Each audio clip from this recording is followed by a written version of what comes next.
In the next few minutes, you will be given an eye-opening look behind the closed doors of modern farms, hatcheries, and slaughter plants, revealing the journey that animals make from farm to fridge.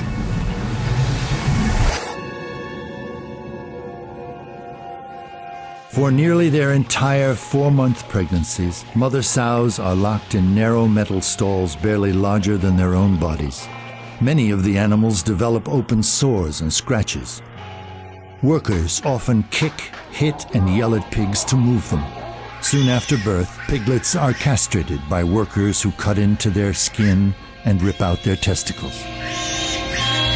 Next, the workers chop off their tails. Both of these painful procedures are nearly always done without anesthesia. Many animals die from botched mutilations. Piglets who become sick or injured or who are not growing quickly enough are killed. Common killing methods include throwing animals into bins and painfully gassing them with carbon dioxide. Others are killed by being slammed headfirst into the ground.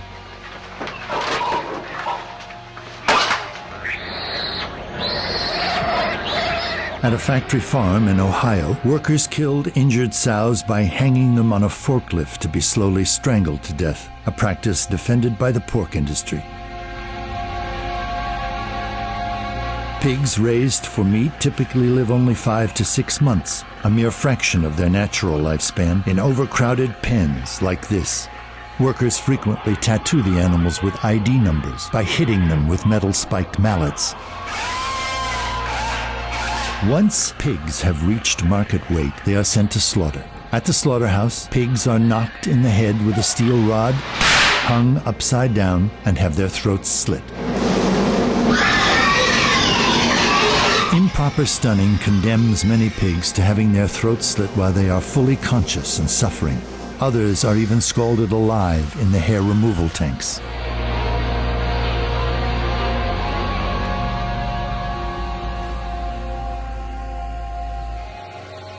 From the moment they hatch, the egg industry subjects chicks to horrors few of us can even imagine. At the hatchery, workers quickly and roughly sort the males from the females. Because male chicks don't lay eggs and do not grow quickly enough to be raised profitably for meat, they are killed within hours after hatching.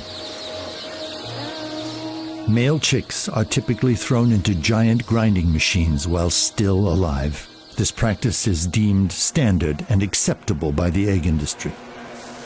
Another killing method is to drop male chicks into trash bags to be smothered or suffocated. More than 200 million unwanted male chicks are killed on their first day of life each year in the United States. The females have it even worse, destined for a life of prolonged cruelty. To reduce pecking induced by overcrowded living conditions, workers use a hot blade or laser to remove part of the chick's beaks. This mutilation can cause both acute and chronic pain. After debeaking, the birds are moved to cages where they will spend the rest of their lives. Nearly 95% of egg-laying hens spend their lives confined in tiny wire cages like this. Most birds never see sunlight or breathe fresh air. They are packed so tightly they cannot even spread their wings, walk, or turn around without pushing other birds aside. The harsh and unrelenting environment of the cage takes its toll, often leading to severe feather loss, open wounds, and birds trapped in cage wire. For many hens, the stressful confinement is too much, leading to premature death. Undercover investigations at egg farms from coast to coast have revealed a culture of cruelty and neglect, including workers stomping on birds, throwing live hens on dead piles and in trash cans, and painfully mangling bird spines in botched attempts to break their necks. At 1 or 2 years of age, when a hen's egg production begins to decline, she is violently ripped from her cage. Workers often fling the birds into metal carts where they are painfully suffocated with carbon dioxide.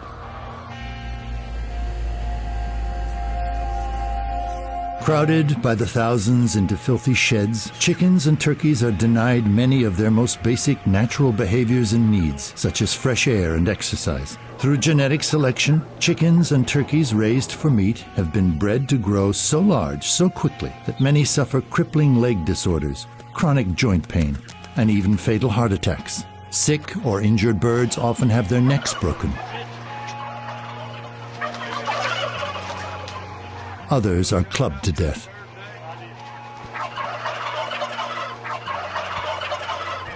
Those who live to reach market weight are thrown into transport crates and loaded onto trucks bound for slaughter plants. Handling is often violent and frequently causes bruises, broken bones, and other injuries. At the slaughter plant, the birds are dumped from their crates, then roughly snapped upside down into moving shackles by their fragile legs. From there, the birds are dragged through an electrified vat of water which renders them paralyzed, but not necessarily unconscious. They are then pulled across a blade which slices their throats, causing blood to pour from their necks.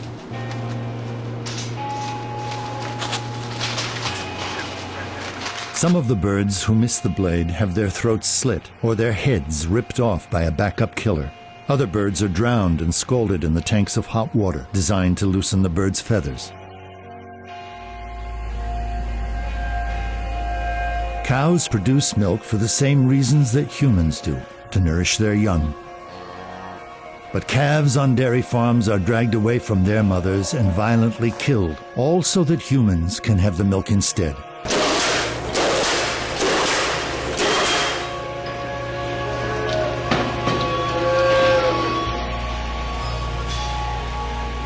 The majority of today's dairy cows are confined on factory farms. Some spend almost their entire lives standing on concrete floors. Others are crammed into massive mud lots. Workers subject young cows to painful mutilations and amputations. Here, a worker cuts off a cow's tail, slicing through her sensitive skin, nerves, and bone without any painkillers. Another routine practice is dehorning, burning into the calves' skulls to remove their budding horns. Painkillers are rarely used. A 2010 undercover investigation at a dairy farm in Ohio revealed a farm worker stabbing cows with pitchforks, beating them in the head with crowbars, and punching baby calves.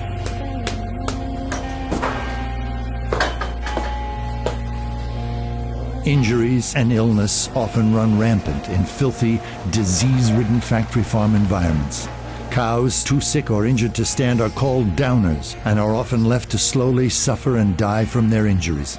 At a fraction of their natural lifespan, the so-called spent dairy cows are prodded onto transport trucks and shipped to slaughterhouses. An undercover investigation at a slaughterhouse in California revealed downed dairy cows being kicked, shocked, pushed with forklifts, and water hosed in the mouth and nostrils in an effort to get them to the kill floor.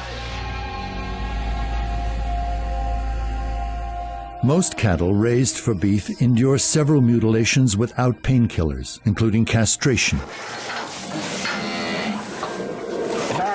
and hot iron branding.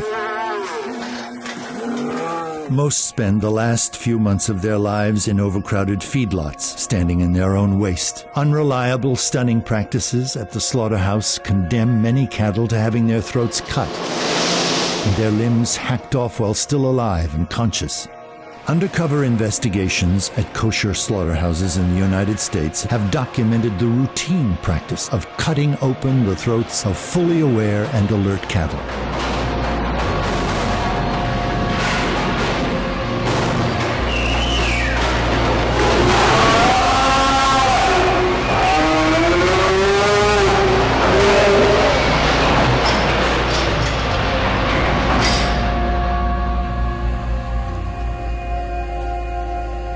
Fish and other sea animals are sensitive, intelligent creatures who have a demonstrated capacity to suffer pain.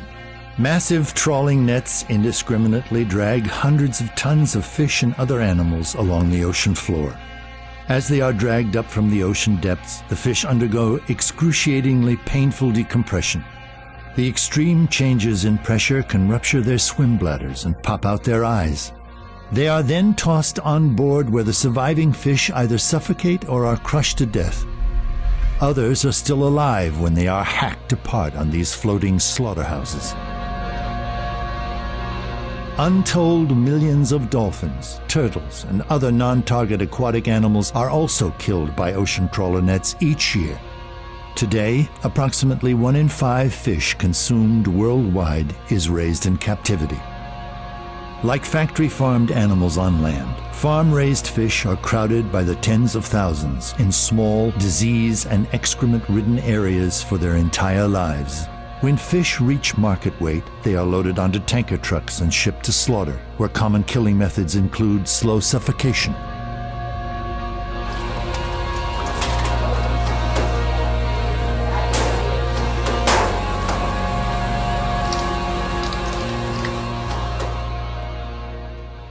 Farmed animals are every bit as intelligent, curious, and capable of feeling pain and suffering as the dogs and cats so many of us know and love. If you are at all moved by this film, please do your part. Make a commitment today to explore a vegan diet. It could be one of the best decisions of your life. By withdrawing our support of this cruel and violent system, we can put our ethics on the table and make a statement for a kinder and more compassionate society for all animals. For delicious vegan recipes, nutritional information, and tips on making the transition to a plant-based diet, please visit chooseveg.com.